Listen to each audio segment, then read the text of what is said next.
केंद्रीय बजट में ये सब करते हैं कि एक तो यहाँ महंगाई कम होनी चाहिए, बजट जो गृहिणियों का बिगड़ चुका है वो बजट को कंट्रोल में करें।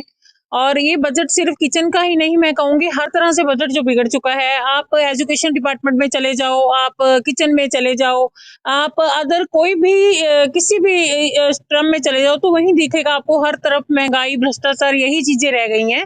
और देखिए अब 134A के तहत बहुत से लोगों ने फॉर्म भरे हैं, बहुत से बच्चे फॉर्म भर के यही उम्मीद में थे कि कहीं ना कहीं हमारे बच्चों को कहीं अच्छे स्कूल में एडमिशन मिल जाएगा और हमारे यहाँ जो अपना फीस का स्ट्रक्चर है वो कम हो जाएगा। पर नहीं, 134A के तहत भी बहुत हंगामे, हर स्कूल में हंगामे हुए हैं। कहीं बच्चों को कोई रियायत नहीं मिली है, कहीं बच्चों को कोई एडमिशन नहीं मिले हैं। स्कूल वालों के पास अगर पेरेंट्स जा रहे हैं तो स्कूल वाले बोल रहे हैं कि हमारे पास कोई नोटिस नहीं आया है, हम लोग अभी कुछ नहीं कर सकते हैं। तो ये कब तक गवर्नमेंट ऐसे मतलब ये इस टाइम जनता को बहका रही है गवर्नमेंट, मेरे हिसाब से। और जनता हर तरफ से परेशान है, इस परेशानी को दूर की जाए और जनता की सुनी जाए। बजट में हम यही अपील करेंगे, सारी लेडीज हैं आज हमारे मोहल्ले की, हमारे साथ हैं, और सभी की एक ही अपील है कि हर तरह से जो महंगाई है उसको कंट्रोल में किया जाए, बजट को स्त्रियों के, गृहिणियों के अनुकूल किया जाए और एजुकेशन डिपार्टमेंट में भी ध्यान दिया जाए।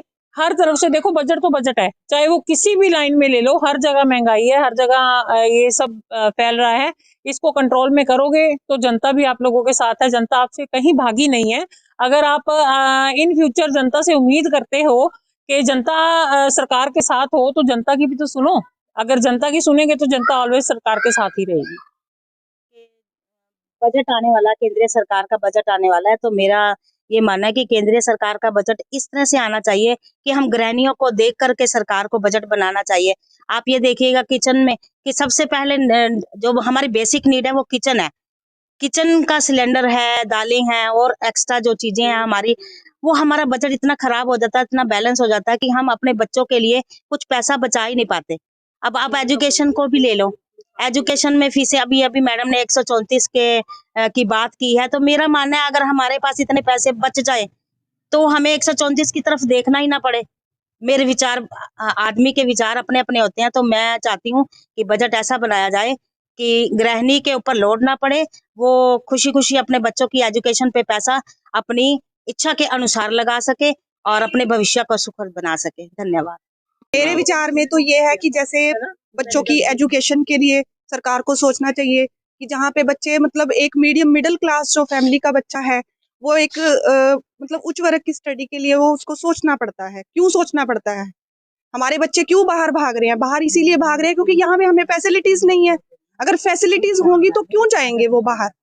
वो बाहर नहीं जाएंगे। इसलिए मैं सरकार से यही अपील करना चाहूंगी कि वो प्लीज प्लीज प्लीज बच्चों की तरफ ध्यान दे। जो हमारा आज हमारे हमारे जो बच्चे हैं हमारे कल का भविष्य हैं। अगर हम उनकी तरफ ध्यान नहीं देंगे तो हमारा कल खत्म हो जाएगा। हमारे बच्चे पिछड़ गए तो हम बिल्कुल ही, हमारा समाज बिल्कुल ही पिछड़ा वर्ग बन जाएगा। एजुकेशन का तो बहुत ही बुरा हाल कर दिया है सरकार के, मतलब हम तो बहुत, we are not satisfied with this, मतलब हाँ, बहुत बुरा हाल है। ओके सर, बस थैंक यू सर।